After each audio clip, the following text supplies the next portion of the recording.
I've gotten a lot of requests lately on how the rear fender on my Juice Bike's Rip Current S attaches to the bike and how I make it work with the Topeak fat tire rack.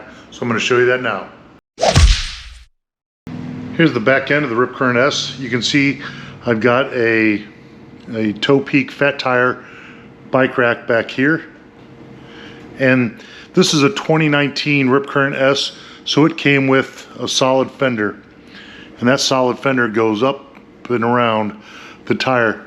You can see just a slight buckle here, and that's because the length of the bars, this wire mount here, the Juice Bike's rear fender comes with, and the mounting point here, which is a bolt, they're a little too tight.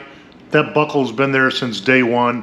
When I contacted Juice, they said that's just kind of the way it is. So here's how I made the Juice Bike's fender work with the Topeak rack, because the mounting points aren't exactly the same. So again, we've got a mount down here by the crankset. We've got a mount just under the seat here, a bolt, and then it mounts up with this wire mount right here. Goes to both sides, attaches there. That's also the attachment point for the Topeak rack. This Topeak rack has two stainless steel brackets that come back, and then they bolt up right here, which is really nice. But I didn't want that rubbing on the fender, so what I did was I took a piece of Velcro and I put it right there, and then I took an old patch that I've got and I stuck it to the Velcro pad, just like that. And all that does is just makes a pad right there so that it doesn't clank around. This is the stock mount here for the original factory bike rack.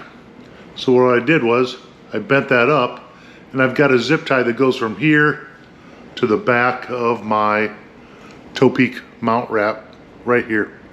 And it's been in place for about 2 years. Works perfect, but this way I don't get any rattle. And again, this is the one-piece fender. I know now they come with two-piece fenders, but that's essentially what I did to make sure there wasn't any rattling, and also to make sure this back end would secure.